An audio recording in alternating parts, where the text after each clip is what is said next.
Good morning students. આજે આપણે ધોરણ 10ની અંદર ગદ્ય 10 ડાંગ વનો અને એ નિબંધ જોઈશું, જેમાં લેખક ગયા હતા એ પ્રદેશમાં અને ત્યાં તેમને કેવું અનુભવ્યું, એટલે કે પોતે પ્રવાસ ગયા એટલે કે ફરવા માટે ગયા અને ત્યાં તેમને જે અનુભવ થયો એ અનુભવ અહીંયા એમને શું કરે છે, વર્ણવે છે. આપણે પણ જ્યારે કોઈ પ્રવાસમાં જતા હોઈએ કે કોઈ પણ સ્થળની મુલાકાતે ગયા હોઈએ તો એ વખતે આપણે પણ એનું સુંદર વર્ણન ત્યાં જોયું હોય એને અલૌકિક ભાષામાં કે અલંકારિક ભાષામાં એનું સુંદર વર્ણન કરી શકીએ.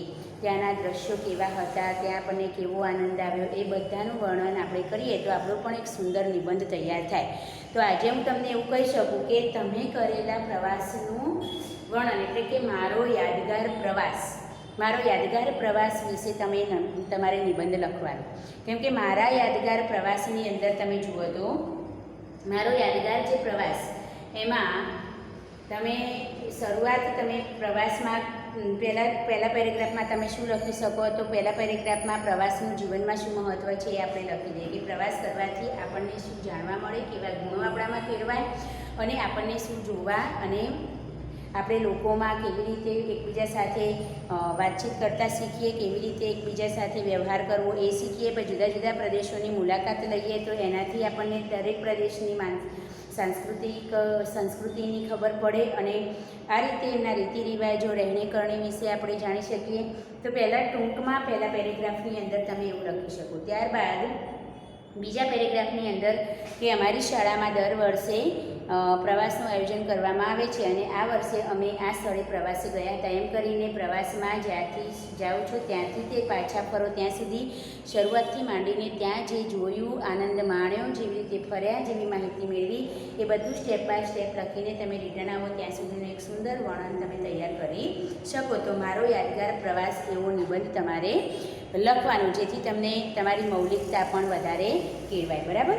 તો અહીંયા લેખકે નિબંધ વિશે લખ્યું. આપણે જોઈએ તો નિબંધની અંદર હાસ્ય નિબંધ હોય જેમાં કટાક્ષ વાસ્તવિકતા પર કટાક્ષ કરવામાં આવ્યો હોય કે વાસ્તવિક જે જીવન આપણું જે વાસ્તવિકતા છે, અત્યારના જે સમાજમાં ચાલી રહેલા રીત રિવાજો છે એના ઉપર કોઈ કટાક્ષ કરવામાં આવ્યો હોય કે વ્યંગ કરવામાં આવ્યો અથવા તો લોકોની ખરાબ વૃત્તિઓ પર વ્યંગ કરવામાં આવ્યો હોય તો હાસ્ય દ્વારા આવા વ્યંગાત્મક નિબંધો એમ કે લેખકો રજૂ કરતા હોય છે. બીજું કે માનવ સ્વભાવની કેટલીક વૃત્તિઓ પર પણ એમ કે કટાક્ષ કરવામાં આવ્યો હોય. આપણે અગાઉ એક પાઠ જોઈ ગયા હતા હાસ્ય નિબંધમાં, છત્રી પાઠ, કે એમાં માણસની ભૂલકણાપણાની જે વૃત્તિ છે એના ઉપર લેખકે કટાક્ષ કરેલો હતો કે માણસ કેટલી હદ સુધી ભૂલી જતો હોય છે.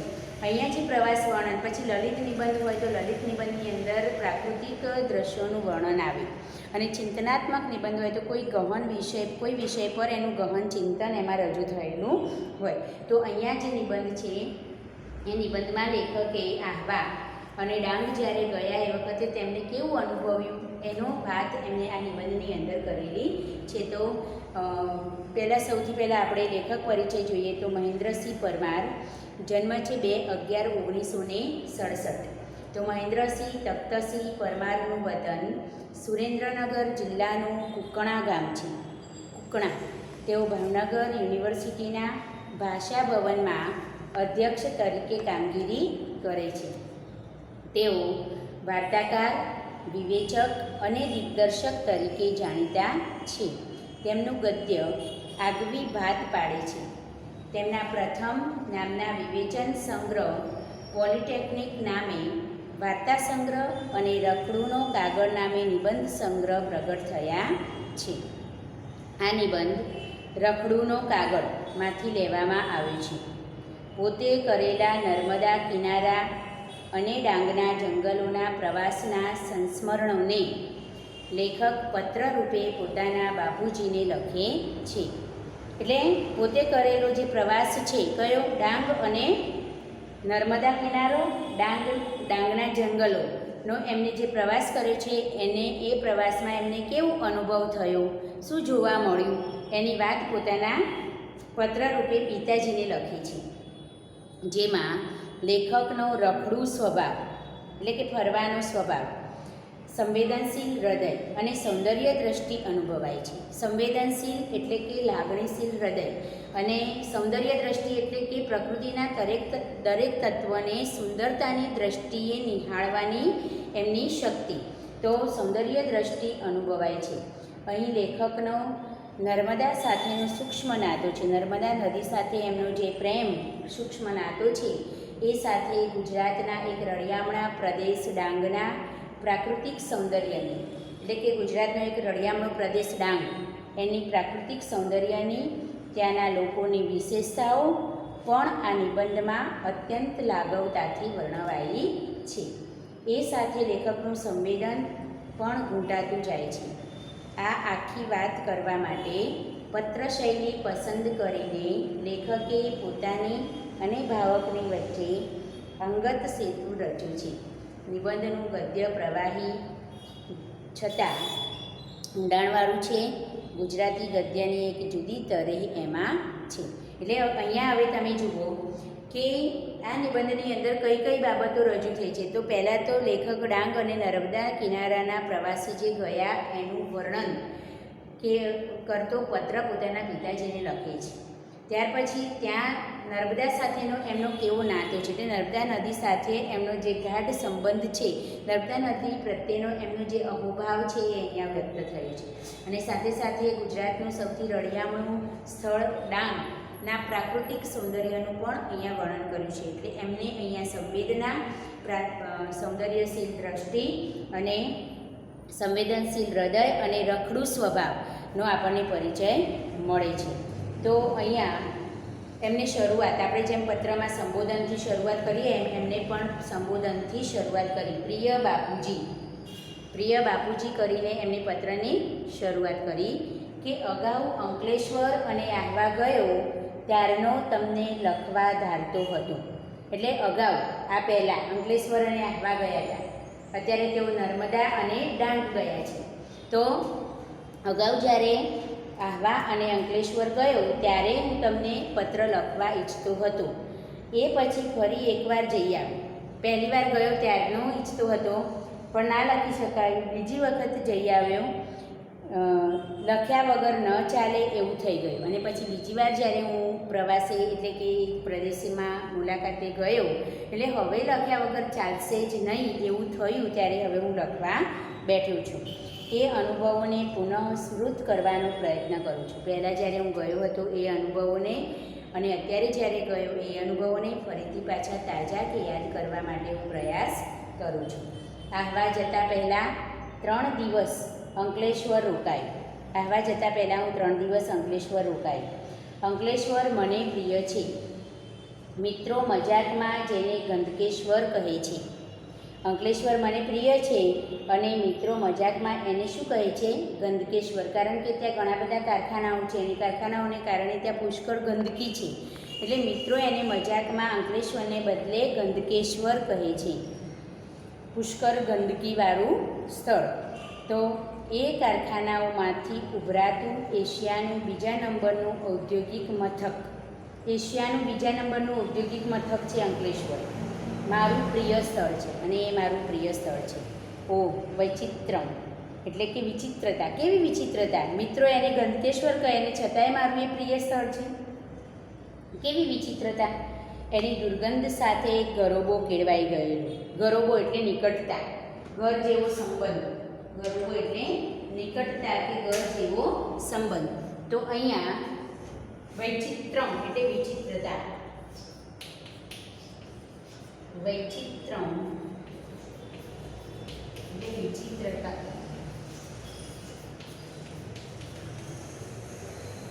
ગરોબો એટલે નિકટતા.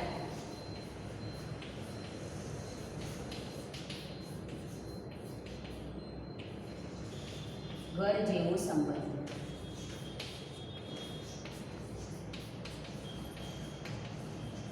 ઘર જેવો સંબંધ.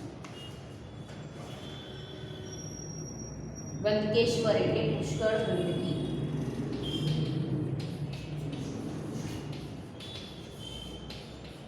પુષ્કળ ગંદકી.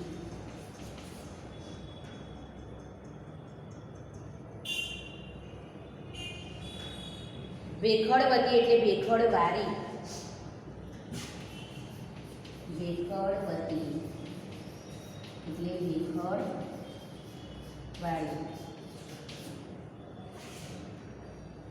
અને મજા લૂંટી લેવી એટલે ખૂબ આનંદ લેવો, મજા લૂંટી લેવી એટલે ખૂબ આનંદ લેવો, ખૂબ આનંદ લેવો. કાર્પેટ એટલે જાજમ, કાર્પેટ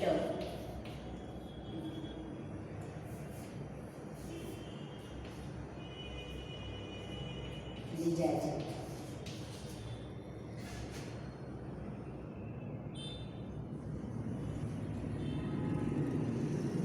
જળવતી એટલે જળવાળી,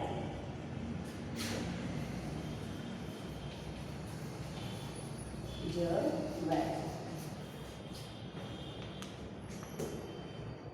આ શબ્દો તમારી નોટબુકમાં લખી દો.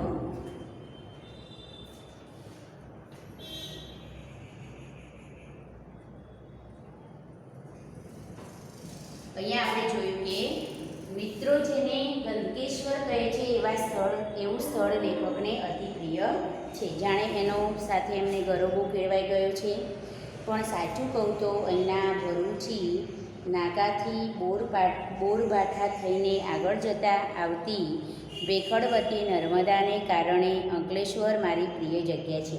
તો અંકલેશ્વર પ્રિય જગ્યા કેમ છે એનું કારણ તેઓ બતાવે છે કે ભરૂચના નાકાથી બોરબાઠા થઈને આગળ વહેતી, ભરૂચના નાકું એટલે જ્યાં બધી બાજુના રસ્તા એક સાથે બધી બાજુના જે રસ્તાઓ હોય એક જ જગ્યાએ મળતા હોય એવા જગ્યાને આપણે નાકું કહી શકાય. તો અહીંયા એમ કે ભરૂચી નાકાથી બોરબાઠા થઈને આગળ જતાં આવતી ભેખડવતી નર્મદાને કારણે, ભેખડોમાં થઈને વહેતી નર્મદાના સૌંદર્યને કારણે એમની આ પ્રિય જગ્યા છે એવું કહે છે.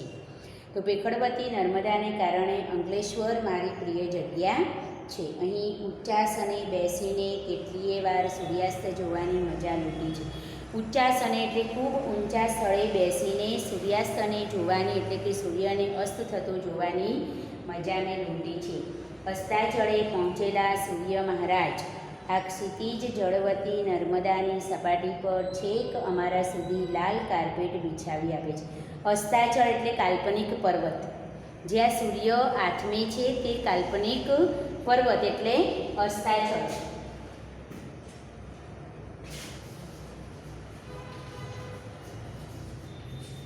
જ્યાં સૂર્ય આથમે છે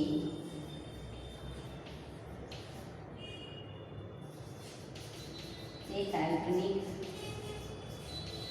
પર્વત, જ્યાં સૂર્ય આથમે છે તે કાલ્પનિક પર્વત. તો સૂર્ય જ્યાં આથમતો દેખાય એ કાલ્પનિક પર્વતને અસ્તાચળ કહેવાય. તો અસ્તાચળે પહોંચેલા સૂર્ય મહારાજની વચ્ચે તમે જોશો તો ત્યાં લોપ ચિહ્ન આપેલું છે. તો મહારાજ એવો શબ્દ પૂરો ત્યાં આવે, પણ અહીંયા હનો શું થયો છે, લોપ થયો છે એટલે ત્યાં લોપ ચિહ્ન લાગેલું છે.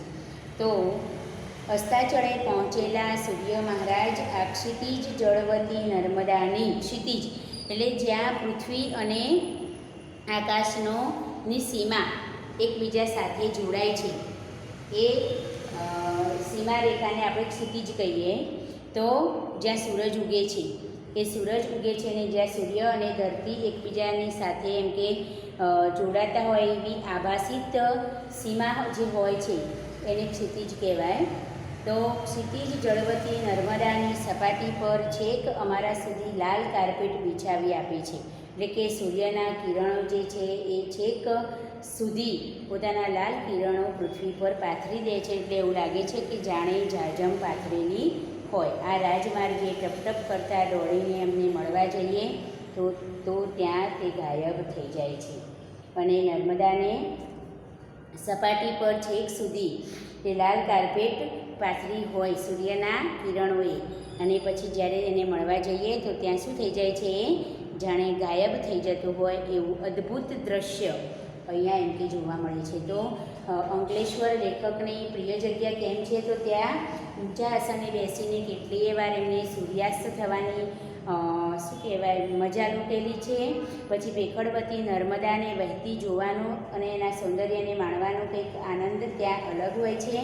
અને ક્ષિતિજ પરથી આવતા કિરણો જે છે સૂર્યના લાલ એ નર્મદા સુધી એવું લાગે કે જાણે લાલ કાર્પેટ પાથરીને બિછાવીને બેઠા હોય એવું સુંદર દ્રશ્ય તેમને ત્યાં નિહાળવા મળે છે. આથી એમને અંકલેશ્વર એમની પ્રિય જગ્યા છે. હવે નર્મદાએ મને હર હંમેશ ઝંકૃત કર્યો છે. નર્મદા સાથેનો એમનો ગરબો કેમ છે એની વાત કરી છે. તો નર્મદા સાથે એમને એટલી નિકટતા કેમ છે? તો હર હંમેશ એમને ઝંકૃત કર્યા છે. કોઈ પણ રૂપમાં એ નદી મને તાણી જાય છે, કોઈ પણ રૂપમાં એ નદી મને આકર્ષે છે, એના તરફ મને ખેંચે છે. આમ જમણી તરફ સામા પ્રવાહે, જો કે સામો પ્રવાહ તો કહેવાનો, ભરતીની અસર હોય તો છેક સુધી તમે શંકિત રહો કે શું નદીએ વહેણ બદલ્યું છે. જ્યારે ભરતી આવી હોય નદીના વહેણમાં ત્યારે તમને એવું લાગે કે શું નદીએ પોતાનું વહેણ બદલી નાખ્યું છે, એવું આપણને લાગે. એટલે છેક સુધી એનું પાણી એમ કે વહેતું જોવા મળે. તો શું નદીએ તેનું વહેણ બદલ્યું છે? આમ સામા પ્રવાહે જાઉં તો કબીરવડ, નદીના સામા પ્રવાહે જાઉં તો કબીરવડ છે. નારેશ્વર, જબલપુર ને અમરકંટક સુધીના તમામ પ્રદેશો ફરી વળું તો આમ ડાબી તરફ પ્રવાહ સાથે વહું તો સમુદ્રમાં, ત્યાંથી ક્યાંનો ક્યાં. આમ લેખક એવું કહે છે કે અમરકંટક સુધીના, નારેશ્વર, જબલપુર ને અમરકંટક સુધીના તમામ પ્રદેશો ફરી વળું તો આમ ડાબી તરફ, જમણી તરફ નારેશ્વર, કબીરવડ, જબલપુર અને અમરકંટક સુધી જવાની વાત કરે છે. ને ડાબી તરફના પ્રવાહ સાથે વહું તો સમુદ્રમાં. ડાબી તરફ જાઉં તો નદી સમુદ્રમાં જાય છે, તો હું પણ એની સાથે સાથે સમુદ્રમાં વહી જતો હોઉં એવું મને લાગે એમ કહે છે. તો અહીંયા લેખક એવું કહે છે કે નદીએ મને હર હંમેશ ઝંકૃત કર્યો છે. દરેક સ્વરૂપમાં, કોઈ પણ સ્વરૂપે એ મને પોતાની તરફ આકર્ષે છે. જમણી તરફ જાઉં તો કબીરવડ, નારેશ્વર, જબલપુર ને અમરકંટક સુધી એના તમામ પ્રદેશો હું ફરી વળું છું. અને ડાબી બાજુ જાઉં તો છેક સમુદ્ર સુધી, આમ ત્યાંથી ક્યાંનો ક્યાંય. કબીરવડ સાથે કબીરજીને અનુભવી. જ્યારે કબીરવડે પહોંચીએ ત્યારે કબીરજી સાથેનો એનો ઇતિહાસ જે છે એ આપણને યાદ આવે. કબીરજી હિન્દી સાહિત્યના એક મહાન કવિ હતા અને તેઓ નિર્ગુણ ભક્તોમાં એમની શ્રેષ્ઠ ગણવામાં આવે છે. નિર્ગુણ ભક્તોમાં એમની ગણના કરવામાં આવે છે. અને કબીરજીએ ત્યાં એમને રોપેલો જે વડ છે એ વડ આજે મોટું વટવૃક્ષ બન્યું છે. અને તો એ પણ નર્મદાના કિનારે છે. એટલે એમ કહે છે કે જ્યારે કબીર વડે પહોંચીએ ત્યારે કબીરજીની શાંત વાણીનો આપણે અનુભવ કરીએ. કેટલાય તપસ્વીઓના તપને અનુભવીએ અને એ વડની નીચે બેસીને તપ કરનારા તપસ્વીઓનો પણ આપણને અનુભવ થાય. નાહીએ ત્યારે આખી નર્મદા આપણી જ હોય. જ્યારે એમાં નાહવા પડીએ ત્યારે જાણે સમગ્ર નદી આપણી પોતાની જ છે એવો આપણને અહેસાસ થાય, અનુભવ થાય. કાલાંતરોની સૃષ્ટિમાં આપણે નાહી રહે. કાલાંતર એટલે લાંબા સમયના અંતર પછી આપણે અહીં નાહી રહ્યા હોય એવું આપણને લાગે. એક અંજલિ ભરીએ તો હાથમાંનું જળ ભૂતકાળના બધા જ દ્રશ્યો વર્તમાનની સન્નિધિએ ઉઘાડતું આવે. અંજલિ એટલે ખોબો અને સન્નિધિ એટલે સમીપતા. પાણીની એક અંજલિ ભરીએ તો એમના ભૂતકાળના બધા જ દ્રશ્યો તાજા થાય અને જાણે આપણે અત્યારે હાલ વર્તમાનમાં જ એની સમીપ હોઈએ એવું આપણને લાગે. ભૂખ, તરસ બધું જ ભૂલી જવાય. અને નર્મદામાં જ્યારે સ્નાન કરવા પડીએ ત્યારે આપણે કાલાંતરોથી એટલે કે યુગોથી એમાં સ્નાન કરતા હોઈએ, એનો અનુભવ લેતા હોઈએ એવું લાગે. એક ખોબો ભરીએ તો ભૂતકાળના બધા જ દ્રશ્યો અત્યારે વર્તમાનમાં અનુભવી રહ્યા હોઈએ કે એવી રીતે આપણને તરોતાજા થયેલા દેખાય. આમ ભૂખ અને તરસ બધું જ ભૂલી જવાય. અને કવિ રાજેન્દ્ર શુક્લ અહીં યાદ આવ્યા વિના ન રહે. એટલે કવિ રાજેન્દ્ર શુક્લની પંક્તિઓ આપણને યાદ આવીને આવે છે. આમ નર્મદા નદી સાથે એમનો ગરબો કેવી રીતે છે એની વાત તેઓએ કરી કે નર્મદાએ મને હર હંમેશ જાગૃત કર્યો છે. કોઈ પણ રૂપમાં નદી મને પોતાની તરફ આકર્ષે છે. અને જમણી તરફ જઈએ તો કબીરવડ, નારેશ્વર, જબલપુર અને અમરકંટક સુધીના તમામ પ્રદેશો ફરી વળ્યો છું. અને ડાબી તરફ જઈએ તો સમુદ્ર સુધી અને ક્યાંનો ક્યાંય હું એમ કે નર્મદાના કિનારે ફરેલો છું. ત્યાર પછી તેઓ કહે છે કે કબીરવડ પાસે જઈએ ત્યારે આપણને કબીરજીની યાદ આવે છે અને કબીરજીને આપણે અનુભવીએ છીએ. અને એ વડની નીચે બેસીને તપ કરનાર અનેક તપસ્વીઓનો પણ આપણે અનુભવ કરી શકીએ છીએ. નાહીએ છીએ ત્યારે આખી નર્મદા જાણે આપણી જ હોય એવો આપણને અનુભવ થાય. અને કાલાંતરોની સૃષ્ટિમાં જાણે આપણે નાહી રહ્યા હોઈએ એવું આપણને લાગે છે. અને એક અંજલિ ભરીએ છીએ ત્યારે જાણે ભૂતકાળને વર્તમાનમાં અનુભવી રહ્યા હોય એવું આપણને સમીપતા દેખાય છે, સાનિધ્ય સાંપડે છે અને ભૂખ તરસને બધું ભૂલાઈ જવાય છે. અને કવિ રાજેન્દ્ર શુક્લ આપણને યાદ આવી જાય છે. કાલાંતર તો લાંબા સમયના અંતર પછી, કાલાંતર તો લાંબા સમયના અંતર પછી.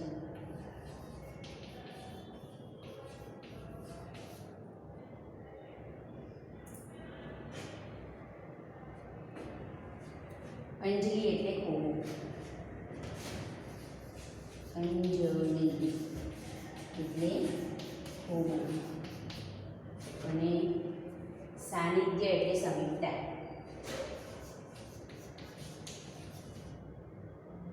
સન્નિધિ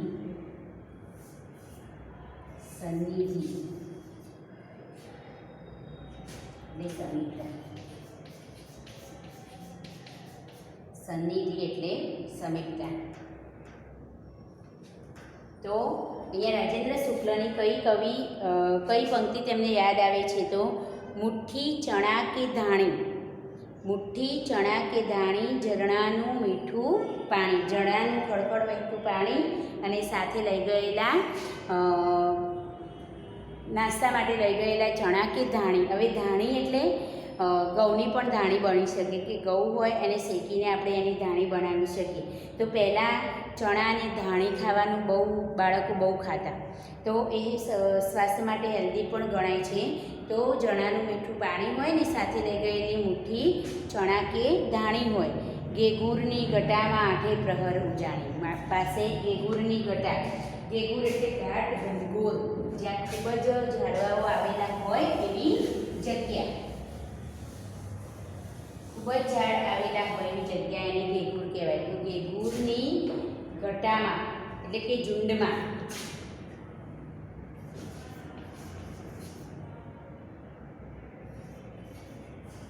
ગેગુર તો ગાઢ અને ઘનઘોર. પછી ઘટા એટલે ઝુંડ, એક સાથે વધારે વૃક્ષો હોય એને ઝુંડ કહેવાય. તો ગેગુરની ઘટામાં બેસીને આઠે પ્રહર ઉજાડે. દિવસના 4 પ્રહર અને રાત્રિના 4 પ્રહર, આઠે પ્રહર આનંદ.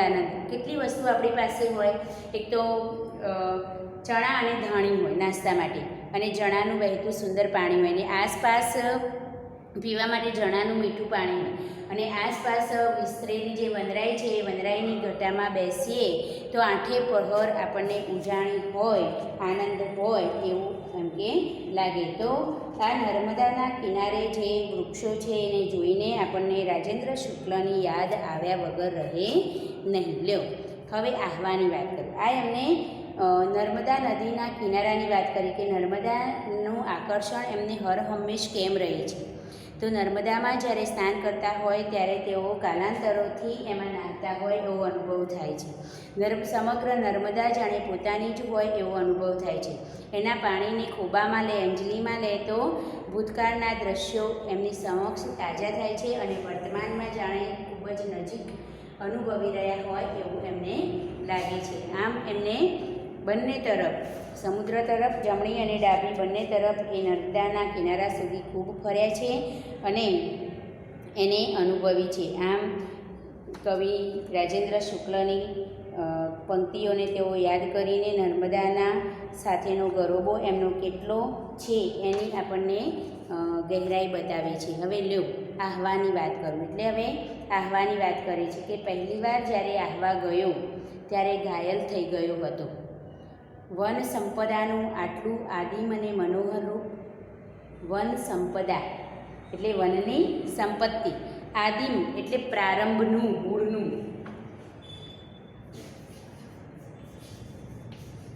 પ્રારંભનું, મૂળનું, મનોહર એટલે મોહક અને સુંદર, મોહક અને સુંદર, મોહક અને સુંદર, મનોહર એટલે. તો લ્યો હવે આહવાની વાત કરે છે લેખક કે પહેલી વાર જ્યારે આહવા ગયો ત્યારે ઘાયલ થઈ ગયો. ત્યાંની વન સંપદાનું આટલું આદિમ અને મનોહર રૂપ, ત્યાંનું જે વન સંપત્તિ છે એટલે કે જે વૃક્ષોનું સૌંદર્ય છે, વનનું જે સૌંદર્ય છે આટલું મનોહર, મનને હરનારું એટલે મનોહર, ઉપદ સમાસ બને. લગભગ બધું જ વિસરાઈ ગયું. એને જોયું, એ વનમાં પ્રવેશ કર્યો અને જાણે બધું જ ભૂલાઈ ગયું. આહવામાં મિત્રવર્ય જગદીશભાઈનું ઘર એકદમ સનસેટ પોઈન્ટની બાજુમાં જ છે.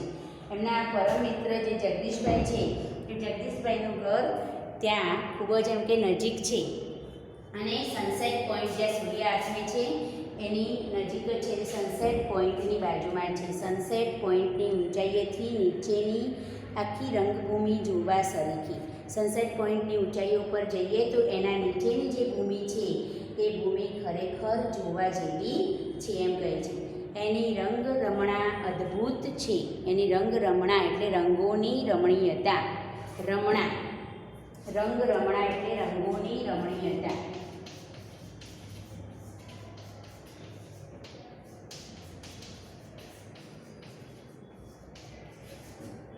રંગોની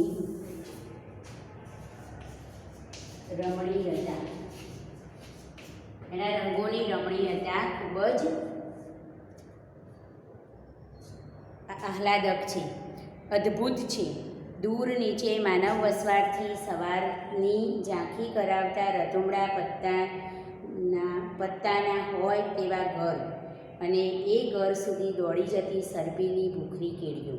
ત્યાંની વાત કરે છે કે જ્યારે આપણે સનસેટ પોઈન્ટની ઊંચાઈએથી નીચેની રંગભૂમિ જોઈએ તો કેવી લાગે છે, તો એના રંગોની રમણીયતા અદ્ભુત લાગે છે. માનવ વસવાટથી સવારની ઝાંખી કરાવતા એટલે કે અહીંયા માનવ વસવાટ છે એની ઝાંખી કરાવતા રતુમડા પત્તાના એટલે લાલાશ પડતા પત્તા હોય તેવા ઘર, લાલાશ પડતા ઝાડના વૃક્ષો હોય એવા ઘર, એ ઘર સુધી દોડી જતી સરપીલી ભૂખરી કેડીઓ એટલે કે એ ઘર સુધી જતા સરપીલા એટલે સર્પા આકારની ભૂખરી કેડીઓ એટલે કે પગદંડીઓ. સરપીલી એટલે સર્પાકાર અને ભૂખરી એટલે ઝાંખા રાખોડી રંગની.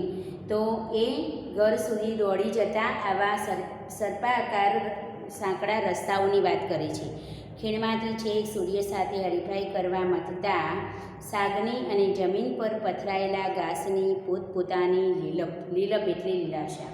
ખીણમાંથી છેક સૂર્ય સાથે હરીફાઈ કરવા માટે જાણે મથતા હોય તેવા સાગ અને જમીન પર પથરાયેલું ઘાસ પોતપોતાની લીલાશ પથરાવીને આ દ્રશ્યને અદ્ભુત બનાવે છે એવી વાત લેખક અહીંયા કરે છે. તો આજના વિડીયોમાં આપણે અહીંયા સુધી આ પાઠનો અભ્યાસ કર્યો. બાકીનો જે પાઠ છે એ આપણે પછીના વિડીયોમાં જોઈશું, બરાબર. તો અત્યાર સુધી જે પાઠ ચાલે એમાં લેખક પરિચય અને શબ્દોના અર્થ તમારે તૈયાર કરવાના રહેશે. Okay, thank you.